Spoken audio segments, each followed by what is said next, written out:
नमस्कार। Special bulletin में आप सभी का बहुत स्वागत है। आपके साथ मैं हूं दीपिका। आज हम बात करेंगे कि स्मार्ट लॉक आखिर कितने सुरक्षित है, क्योंकि इंदौर में गुरुवार की सुबह दर्दनाक हादसा हुआ। इस हादसे के बाद स्मार्ट लॉक की सुरक्षा को लेकर सवाल उठ रहे। लसूड़िया में कांग्रेस के सीनियर नेता प्रवेश अग्रवाल के घर और शोरूम में भीषण आग लग गई। दम घुटने से प्रवेश अग्रवाल की दर्दनाक मौत हो गई, तो वहीं पत्नी रेखा अग्रवाल को गंभीर हालत में अस्पताल में भर्ती कराया गया है। दोनों बेटियां भी घायल हैं, जिनका उपचार चल रहा है। ये हादसा जहां पे अग्रवाल परिवार पर दुखों का पहाड़ बनकर टूटा है, तो वहीं आम लोगों के लिए एक चेतावनी भरी खबर है। दरअसल कहा जा रहा है कि कांग्रेस नेता प्रवेश अग्रवाल का कार का शोरूम था और शोरूम के ऊपर पेंट हाउस के उनका परिवार रहता था, और आग लगने के दौरान घर में प्रवेश, उनकी पत्नी श्वेता और दोनों बेटियां सौम्या और मायरा मौजूद थे। घटना का सबसे बड़ा कारण हाई सिक्योरिटी लॉक बताया जा रहा है। अंदर एसी, डिजिटल लॉक लगे हुए थे, जो रिमोट या फिर फिंगर टच से ही खुलते थे। सुबह धुएं के चलते लॉक नहीं खुल पाया और आग फैलने से बेडरूम में रखा पूरा सामान जलकर खाक हो गया। हालांकि गार्ड्स ने कांग्रेस नेता की पत्नी श्वेता और छोटी बेटी मायरा को सुरक्षित बाहर निकाला था, लेकिन कांग्रेस नेता प्रवेश अग्रवाल की दर्दनाक मौत हो गई। अब ऐसे में बड़ा सवाल ये उठ रहा है कि ये हाईटेक डिजिटल लॉक जो है हमारे जान के लिए कितनी सुरक्षित है। आज हम इसी मुद्दे पर बातचीत करेंगे। हमारे साथ कई खास मेहमान भी जुड़ेंगे, उनसे ये सवाल पूछेंगे कि आखिर जो ये ऑटोमेटिक लॉक्स है, डिजिटल लॉक है, कितना ज़्यादा हमारे लिए सुरक्षित है, कितने खतरनाक है। क्योंकि यहाँ पर तो खासतौर पर जो इंदौर में घटना घटी है, इसने बहुत सारे सवालों को खड़ा कर दिया है।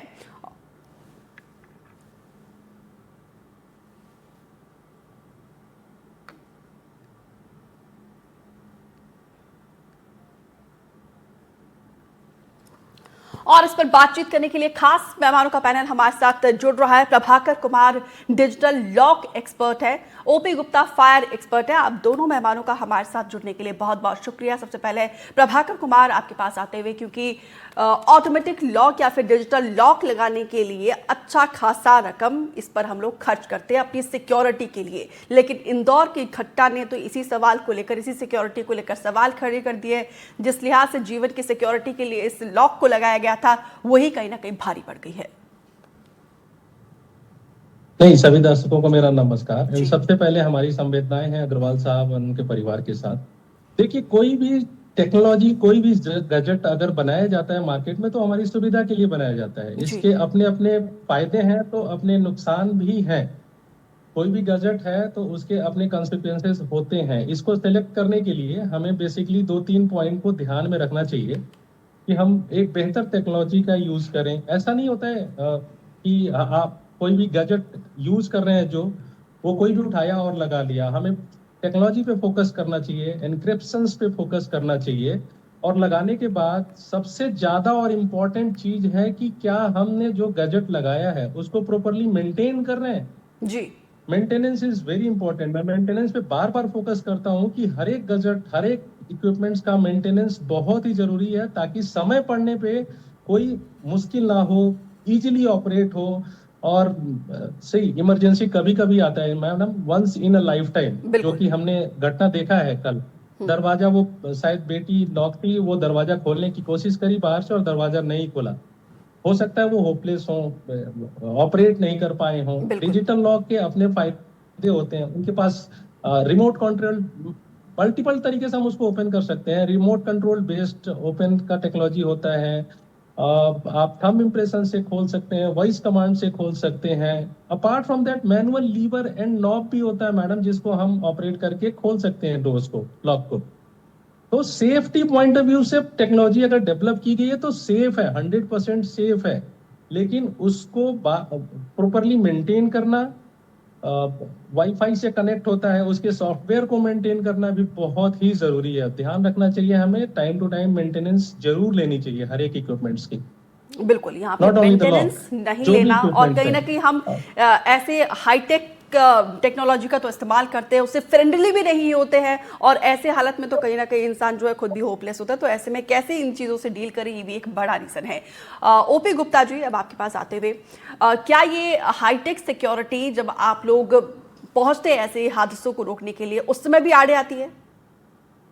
बिल्कुल आती है मैडम। ये हाई टेक्नोलॉजी जो चली है, लोग सुविधा के लिए और एक दूसरे की नकल करते हुए इसको लगाते हैं। जी। लेकिन आए दिन आप देखते होंगे कारों में ये हादसे होते हैं। जयपुर में भी इसी टेक्निक के कारण बहुत बड़ा हादसा हुआ था, 3 लोग जिंदा जल गए थे।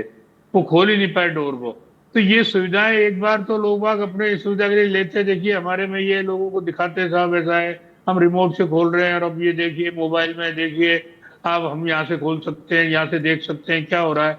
लेकिन जब ये फायर होती है, फायर के टाइम में ये सब सिस्टम फेल हो जाते हैं, चाहे कार हो चाहे मकान हो। उस टाइम पे बहुत गंभीर परिणाम इसके लोगों को भुगतने पड़ते हैं।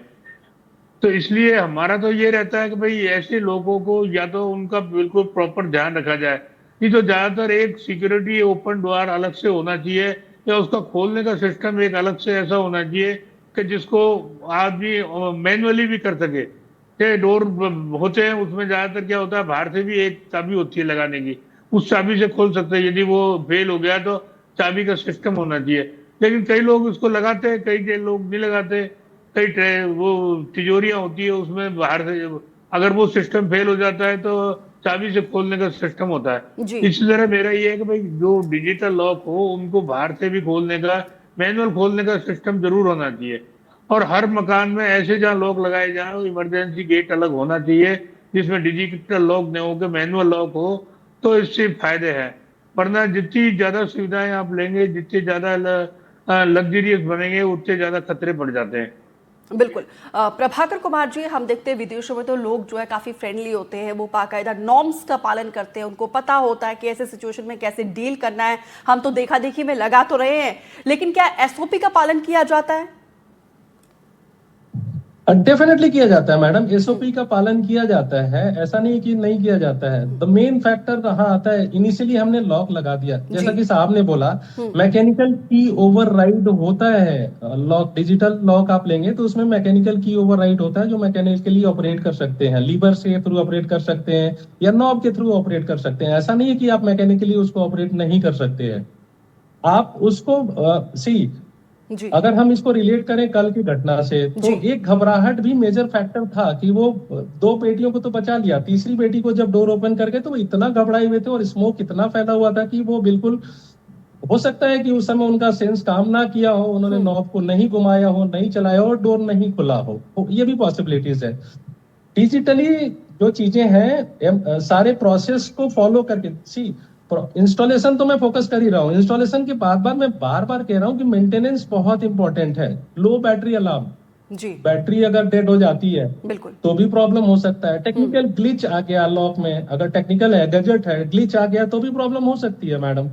बट उसका मेंटेनेंस बहुत इंपॉर्टेंट है। साहब ने कहा लोग देखा देखी में लगा लेते हैं, अच्छी चीजें सर लगाना चाहिए, 100% सेफ है, लेकिन एक बार नहीं, इसको बार बार रिपीटेटिव प्रैक्टिस कीजिए, आप इसको प्रॉपर मेंटेन कीजिए। Proper maintenance is very important sir. मैं बार बार बार बार सब जगह यही कहता हूं कि maintenance of any gadget, any electrical, any technical equipment is very important, बहुत ही जरूरी है सर। मेंटेनेंस पे फोकस करें और उसके ऑपरेशंस को हम रिपीटेटिवली, सी एडुकेशन भी इंपॉर्टेंट है, फैमिली में हम बार बार ये प्रैक्टिस करना। Normal basic fire safety tips है मैडम, जो हम अपने घर में शायद इग्नोर कर देते हैं, एडुकेट नहीं कर सकते हैं। हम अपने बच्चों को एडुकेट करें कि फायर के ड्यूरिंग हमें कैसे बिहेव करना है, हमें घबराना नहीं है, हमें ये नॉब है इसको ऑपरेट करना है। अगर चीजें अपने आप नहीं हो रही हैं तो हमें ये प्रोसेस को फायर एस्केप प्लान कहते हैं उसको, वो बेसिक टिप्स होता है, उसको हर घर में फॉलो करना चाहिए, टाइम टू टाइम रिव्यू करते रहना चाहिए।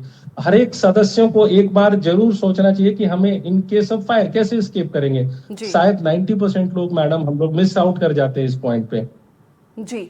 क्या इसका ऑटोमेटिकली एस्केप प्लान नहीं होता, क्योंकि ऐसी बड़ी बड़ी कंपनीज ऐसी सुविधाएं तो दे रही है, लेकिन एस्केप प्लान क्या होता है इस पूरे मामले में? सी मैडम, मैनुअल ऑपरेशंस इसके बहुत सारे मोड से होते हैं, ऐसा नहीं है कि सिंगल ऑपरेशंस हो जाता है। जैसा कि आप देख रहे हैं, टच भी होता है, थंब इम्प्रेशंस होता है, वॉइस कमांड होता है, की ओवरराइड, मैकेनिकल की ओवरराइड एक मैं फीचर बता रहा हूँ कि वो भी होता है, नॉब होता है, तो ये कर सकते हैं। कंट्रोल ये वाईफाई से कनेक्टेड होता है टू द सोसाइटी गेट और to your family members, other relatives, वहां से भी हम ऑपरेट कर सकते हैं through wifi connectivity. So but see, notice में आना इज वेरी इंपॉर्टेंट। ठीक है। प्रभाकर जी, आपने एक दो चीजें बहुत ही फोकस करके बोली कि मेंटेनेंस करना बहुत जरूरी होता है, और दूसरा ये कि लोगों को जो है घर के तमाम मेंबर्स को एजुकेट करना बहुत जरूरी होता है कि कैसे हम ऐसे सिचुएशन में, इमरजेंसी में कैसे डील किया जाए। लेकिन मेंटेनेंस कितने समय में करना चाहिए? ठीक, time period as such defined नहीं है, बट क्वार्टरली मेंटेनेंस किसी भी, हर एक गजट, हर एक इक्विपमेंट का मेंटेनेंस पीरियड डिफाइंड होता है कि कौन सा गजट आप ले रहे हैं, किस एंड की टेक्नोलॉजी, किस हाई एंड की टेक्नोलॉजी उसमें यूज की गई है। बहुत सारे गजट्स को मंथली मेंटेन करने की जरूरत होती है, बहुत सारे गजट्स को क्वार्टरली मेंटेन करने की जरूरत होती है, और बहुत सारे एक दो बार साल में मेंटेन करके भी कंट्रोल हो जाता है। बट मेंटेनेंस में सिर्फ उस टेक्नोलॉजी को मेंटेन करना नहीं, जैसे लॉक की बात करें तो आपके सॉफ्टवेयर को अपग्रेड करना, अपडेट करना टाइम टू टाइम इंपॉर्टेंट है। ये सॉफ्टवेयर से भी ऑपरेट होता है, वाईफाई से ऑपरेट होता है, तो सॉफ्टवेयर अपडेट करना मेंटेन जरूरी होता है। बैटरी चेक करना कि बैटरी प्रॉपर है या डेड हो गई है, उसको भी चेक करके उसको टाइम टू टाइम रिप्लेस करना इंपॉर्टेंट होता है। जी, ओपी गुप्ता जी, ऐसे सिचुएशन में किस तरीके से सुरक्षा उपकरणों का इस्तेमाल करना चाहिए? देखिए, सुरक्षा उपकरण तो वैसे ताला खोलने के लिए तो उस ताले वाले में ही वो मेंशन करते हैं तो भाई ये एक तरीके से खोला जा सकता है, या तो उसको एक आप राइटिंग में ऊपर से पास, ताले के पास चिपका सकते हैं। एक तो ये हो सकता है। अब बाकी याद रखना चाहिए, मॉक ड्रिल करनी चाहिए, कई कई घरों पर भी बच्चों को सिखाना चाहिए, देखिए आग लग जाए तो ऐसा करना है। तो बाकी ये मैकेनिकल में तो मैकेनिकल से होगा, और मैनुअल चाबी को भी आप अपने पास ऐसी जगह रखें, उस पर बोर्ड पर लिखा हुआ हो कि भाई यहाँ पर ये चाबी रखी है, यदि लॉक नहीं लगे तो इस तरह से यूज करें अंदर की साइड में। अब बाहर की साइड के लिए तो आपको याद ही रखना पड़ेगा, क्योंकि बाहर तो फिर चोरों के लिए भी एक साधन हो जाएगा वो। तो अंदर की साइड में तो ये लिखे हैं, बाहर की साइड के लिए तो आपको याद करना, अपने मोबाइल में नोट करके रखें कि भाई ये करना चाहिए। यही तरीके हो सकते हैं। और इमरजेंसी गेट का मैंने बताया, उसका लिए अलग सिस्टम होना चाहिए, वो मैनुअली होना चाहिए, उसको किसी तरह से खोला जा सके।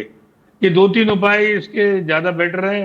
बाकी फायर का जो सिस्टम है बुझाने का, वो भी घर के अंदर होना चाहिए जरूरी, जैसे इंडस्ट्री या फैक्ट्रियों में होता है या बड़े शोरूमों में होता है, वैसे घर में भी होना चाहिए, जिससे कि उसको तुरंत काबू किया जा सके। लेकिन ओपी गुप्ता जी, हम देखते हैं बड़े बड़े मॉल्स, शोरूम में ये तमाम सिस्टम तो होते हैं, कभी कभी वो वहां पर भी काम नहीं आते हैं, घर तो दूर की बात। ये काम तो आते हैं, ये मेंटेन की वो टाइम पर, अब वो एक्सपायर होगी डेट उनकी, अब वो काम नहीं कर रहा है या उनकी मेंटेनेंस नहीं है। वही साहब ने बताया कि मेंटेनेंस होना जरूरी है। अब फायर के सिस्टम्स की भी मेंटेनेंस अगर नहीं होगी तो उसका यूज ही नहीं होगा, उसका टाइम पर काम ही नहीं आएगा। इसलिए सबसे जरूरी है हर चीज की मेंटेनेंस हो, नॉलेज होनी चाहिए, उसका मॉक ड्रिल होता रहना चाहिए, जिससे पता रहे, तभी काम आते हैं वो। अब लापरवाही का तो कोई किसी भी जगह उपाय नहीं है, कोई भी लापरवाही का तो भुगतना ही पड़ता है सबको। ठीक है, टाइम पीरियड क्या होना चाहिए मेंटेनेंस का, मॉक ड्रिल का? देखिए, टाइम पीरियड तो मंथली का रिकमेंडेड तो मंथली है, लेकिन जैसे क्वार्टरली भी हो जाए तो बहुत फर्क पड़ता है। टाइम टाइम पे उसको देखते रहें भाई ठीक है या नहीं है, तो एक महीने में एक बार तो कम से कम चेक करना ही चाहिए। जी, प्रभाकर जी, आपने डिजिटल लॉक के बहुत सारे फायदे भी बताए हैं, लेकिन ऐसे सिचुएशन में क्या ऑटोमेटिक अनलॉक फीचर भी होता है? ऑटोमेटिक अनलॉक फीचर तो मैडम फिर तो लॉक का मतलब ही नहीं है अगर ऑटोमेटिक अनलॉक हो गया तो। नहीं, अगर लॉक का मतलब ही है दरवाजे को बंद करके रखना। इन केस ऑफ फायर अगर आप स्पेसिफिकली बात कर रही हैं कि वो स्मोक को डिटेक्ट करके ओपन हो जाए, हाँ, तो एज सच अभी मेरी जानकारी में तो ये नहीं है कि फायर डिटेक्ट करके लॉक अनलॉक हो जाता है डिजिटल लॉक, बट इस पे रिसर्च होनी चाहिए डेफिनेटली। ये पॉइंट बहुत वैलिड कहा आपने कि अगर आग लगती है और धुआं, जैसे स्मोक डिटेक्टर हो, तो लॉक के अंदर भी स्मोक डिटेक्टर होना चाहिए, अगर वो स्मोक को डिटेक्ट करे ऑटोमेटिकली ओपन हो जाए। मैडम, लेकिन इन सब चीजों पे बात करने से बहुत इंपॉर्टेंट है, वो सुविधाएं हमारे पास हैं। जैसा कि मैंने आपको बताया, फायर सेफ्टी टिप्स एडुकेट करना लोगों को बहुत जरूरी है। मैडम, स्मोक अलार्म, बहुत सारे हैंड बॉन्गलोज हैं जहां पे डिजिटल गैजेट्स तो लगे हैं मैडम, लेकिन स्मोक अलार्म मिसिंग होते हैं। अलार्म अगर बच जाता टाइमली तो सारी चीजें अच्छी हो जाती। स्केप प्लान सबको पता होना चाहिए कि कैसे हमें इन केस ऑफ फायर कैसे निकलना है घर से बाहर। ये कभी भी हम प्रैक्टिस नहीं करते हैं। मीन्स 10% लोगों की बात छोड़ दें तो हमारे यहाँ 90% लोग स्केप प्लान पे बात नहीं करते हैं, स्पेशली घरों के अंदर। जी, कमर्शियल प्रेमाइसेस में तो ट्रेनिंग दी जाती है, प्रैक्टिस भी कराई जाती है कि आग लगने पे क्या क्या करें, क्या क्या ना करें। तो वो चीज घर के अंदर भी इम्प्लीमेंट होनी चाहिए। इसके लिए एडुकेशंस होने चाहिए सारे फैमिली मेंबर्स को। सोसाइटी में तो नॉर्मली कभी कभी होती हैं, जी but individuals bungalow, penthouses, row houses की बात करें तो यहाँ पे थोड़ा सा लैकनेस है। ये सेल्फ अवेयरनेस बढ़ाने की जरूरत है मैडम। जी स्केप प्लान डिस्कस होना चाहिए, स्मोक अलार्म होना चाहिए, और डेफिनेटली बजट में इंप्रूवमेंट की स्कोप तो हमेशा से ही रहती है। आज बिल्कुल कुछ और है, कल कुछ और अपग्रेड होकर के आ जाएगा। जैसा कि आपने पॉइंट आउट किया कि जी स्मोक डिटेक्ट करके भी डोर अनलॉक हो जाए, हमने इस पे सोचा नहीं, बट आगे इस पे डेफिनेटली इंडस्ट्री काम करेगी। जी आपके एक्सपीरियंस के मुताबिक, क्योंकि आप खुद कह रहे हैं कि यहाँ पे 90% लोगों को जो है जागरूक नहीं किया जाता है, वो एजुकेटेड नहीं होते हैं इस पूरे मामले को लेकर, आप किस तरीके से हमारे दर्शकों को एजुकेट करना चाहेंगे? क्योंकि अगर अब बड़े बड़े ऑफिसेस की बात की जाए तो वहां पर भी होता है, लेकिन वो सिर्फ कोरम पूरा करने के लिए होता है।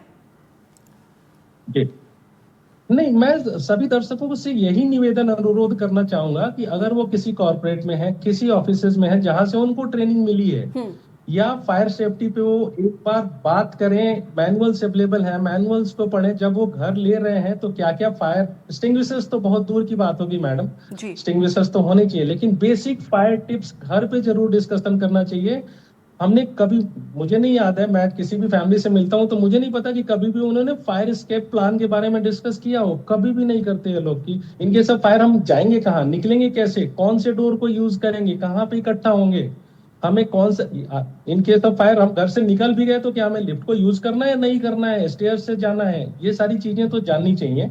और ये सेल्फ अवेयरनेस से ही हो सकता है मैडम। हम एकदम से हर एक घर को एडुकेट तो नहीं कर सकते, जी बट सेल्फ अवेयरनेस बहुत इंपॉर्टेंट है। टाइम टू टाइम अगर वो चाहें तो सेफ्टी के बहुत सारे सोर्सेज अवेलेबल हैं, एजुकेशन के बहुत सारे सोर्सेज अवेलेबल हैं, और इंटरनेट एक्सेस तो आज के डेट में बहुत ही इजी है।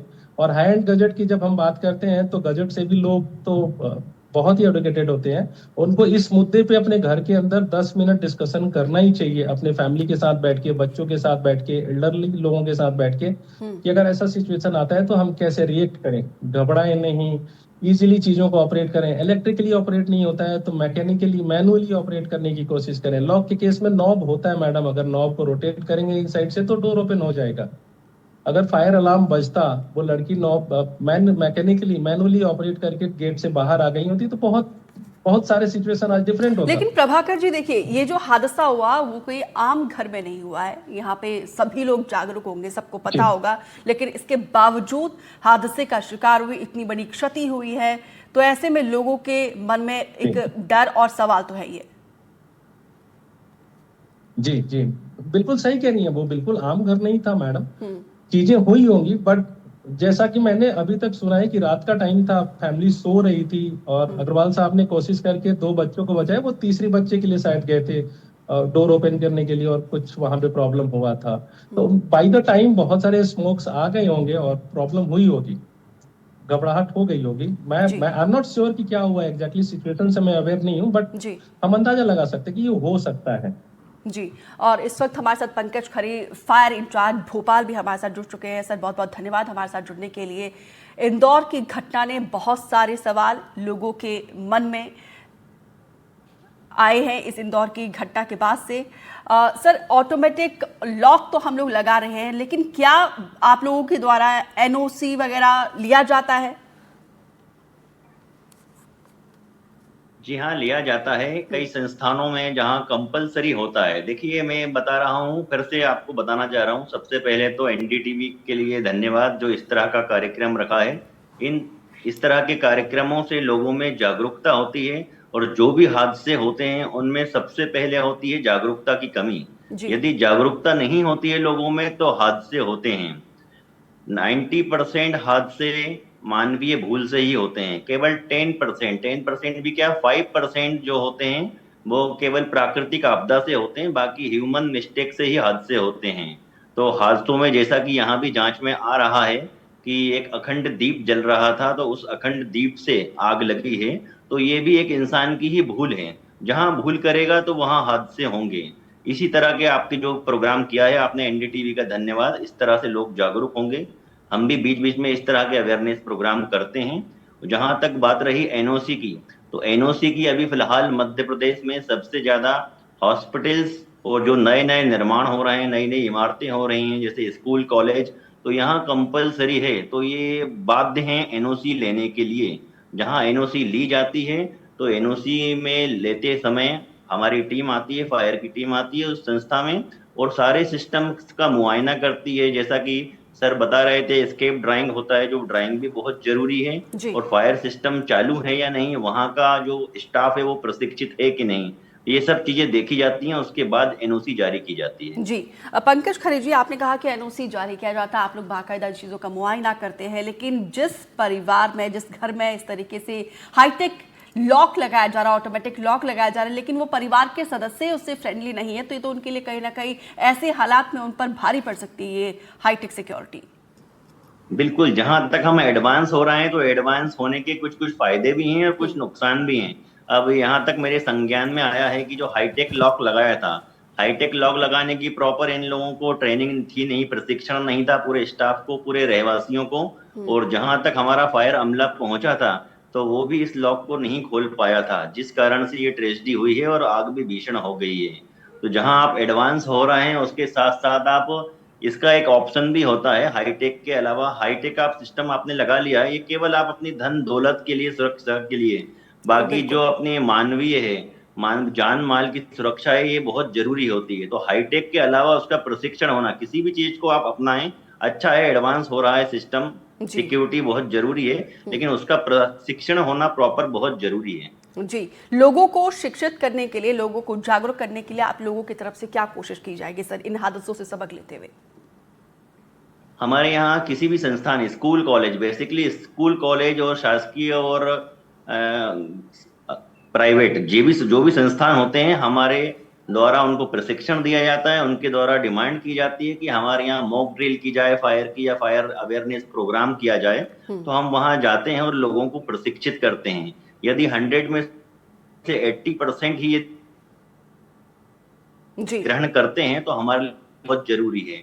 जहां तक जागरूकता रहेगी तो ये हादसे अपने आप ऑटोमेटिक कम होंगे। कई बार जागरूकता के कारण हमें ये देखने को मिलता है कि कई कॉल आते हैं हमारे, हम मौके पर, हमारा फायर व्हीकल रवाना होता है, लेकिन रास्ते में ही उनका कॉल आता है, रिकॉल, कि हमने कंट्रोल कर ली है। जी तो ये जागरूकता की सबसे बड़ी कमी है। बिल्कुल बिल्कुल। ओपी गुप्ता जी, आपसे एक छोटा सा जवाब, क्योंकि जिस तरीके से यहाँ पे खरे साहब ने कहा कि बड़े बड़े संस्थानों में तो बुलाया जाता है लोगों को जागरूक करने के लिए, क्या अब आपको लगता है कि अब घरों में भी, आम लोगों को भी इस तरीके से जागरूक करने की जरूरत है, क्योंकि अब लोग भी घरों में डिजिटल लॉक का इस्तेमाल कर रहे हैं लेकिन वो अवेयर नहीं है? दीपिका जी, मैंने सबसे पहले बार बार कई और प्रोग्रामों में भी बोला था कि इसको प्राइमरी फायर के सिस्टम को, फायर बुझाने के तरीकों को प्राइमरी एजुकेशन से ही चालू करना चाहिए। एक मतलब एजुकेशन सिस्टम का एक पार्ट होना जरूरी है, जिससे कि आजकल ये भीषण आग लगती है, इनसे बचाव के लिए बच्चा बच्चा जागरूक हो, वो नॉलेज हो। अगर बड़ों को याद नहीं आए तो बच्चा याद दिला दे, नहीं अपने को ऐसा करना चाहिए, हमने ये पढ़ा है किताबों में। तो यही चीजें वो बच्चे भी करते रहे, सोसाइटियों में इस तरह का प्रोग्राम करते रहे, टाइम टाइम पर जब भी कोई मीटिंग हो तो भाई फायर के सिस्टम पर भी कुछ आयोजन, फायर अफसरों को भी बुला सकते हैं नगर निगम से, और अपने अपनी बड़ी सोसाइटियों में तो कम से कम ये प्रोग्राम होने चाहिए। तो जागरूक करेंगे तो जरूर होगा। जागरूक करना बेहद जरूरी है। और कुल मिलाकर इस डिबेट से एक सार्थक चर्चा करते हुए ये निष्कर्ष निकलता है कि इंदौर के हादसे से सबक लेते हुए अगर हम लोग डिजिटल लॉक लगा रहे, ऑटोमेटिक लॉक लगा रहे, तो उसका मेंटेनेंस करना बहुत जरूरी है समय समय पर। दूसरा ये है कि आप सभी को पता होना चाहिए कि ऐसे हालात में हमें कैसे डील करना है, कैसे हमें सुरक्षित बाहर निकलना है। तो ये सुरक्षित है, लेकिन आप लोगों को जागरूक और मेंटेनेंस करना बहुत जरूरी है इस तरीके से हाईटेक लॉक का। फिलहाल आप सभी मेहमानों का, ओपी गुप्ता जी, प्रभाकर कुमार जी और पंकज खरे जी, हमारे साथ जुड़ने के लिए, सुझाव देने के लिए हमारे दर्शकों को बहुत बहुत धन्यवाद। इस स्पेशल बुलेटिन में मेरे साथ इतना ही, दीजिए इजाजत, नमस्कार।